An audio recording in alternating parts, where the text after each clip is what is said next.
The story is called White Nights by Fyodor Dostoevsky, and it takes place in St. Petersburg, Russia.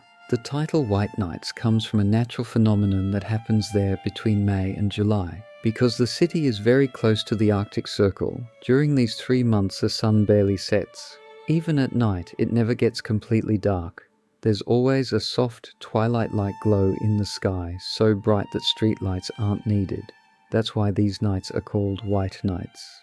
The narrator of the story is a nameless young man. He's highly intelligent but extremely lonely, shy, and socially awkward. He lives in a small apartment with only a maid, but they hardly ever speak.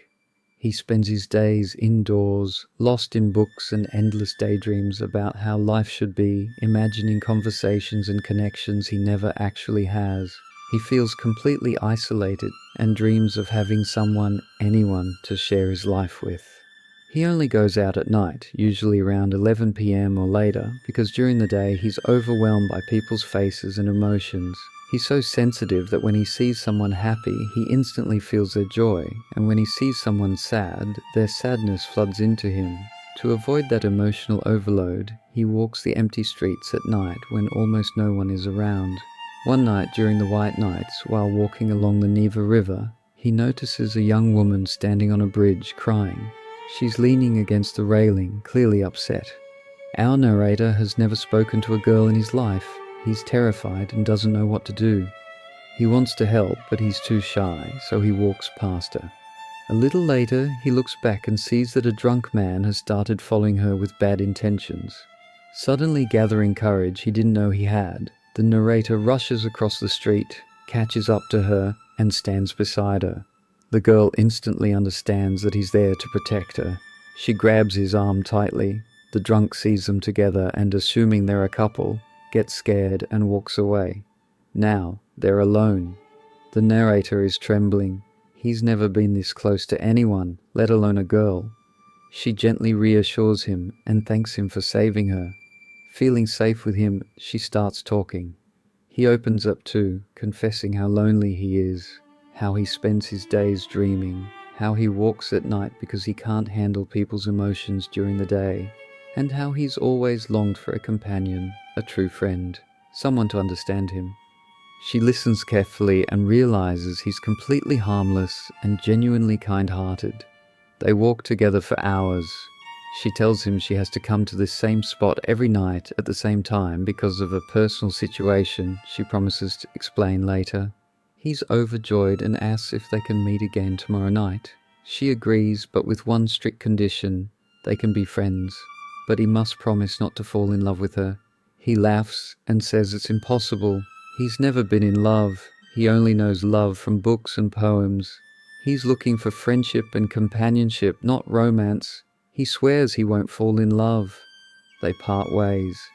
For the first time in years, as he walks home through the glowing white night, he feels truly happy.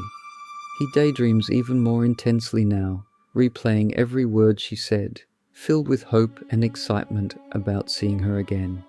This ends the first night. The story continues over the next 3 nights, where deeper emotions, confessions, and heartbreaking truths slowly unfold. On the second night, they meet again at the same spot. The girl finally tells him her name, Nastenka. She asks the dreamer to tell her about himself, his real story, his past. He hesitates and then quietly says, "I have no story." He explains that nothing has ever happened to him. His life has no chapters, no turning points, no real change. He went to work every day like everyone else, came home, ate dinner, and then locked himself in his room. But the moment he shut the door, the best part of his day began. Alone in his room, he would disappear into his imagination. In that inner world, he lived 1,000 different lives. He met the greatest people in history, walked with kings and poets, fell in love with queens like Cleopatra. He created entire, colorful, ever-changing worlds inside his head. Worlds far richer than the dull grey reality outside. "That is why I have no real story," he says. "Everything important has only ever happened inside me." Nastenka listens in amazement. She tells him his imagination is a gift, that someone with such a mind and heart will surely find love one day. He admits he dreams of love, of sharing his feelings with someone real, but he has never found that person. Then it's her turn. Nastenka tells him she has lived with her blind grandmother almost all her life. They were pinned to the house. Her grandmother even pinned Nastenka's dress to her own with a safety pin so she couldn't leave. One day a young lodger moved into the empty room upstairs. A lively, ambitious man. Over time, Nastenka fell deeply in love with him. A year ago, he told her he had to leave St. Petersburg for work, but he promised to return in exactly 1 year and marry her if she still wanted him.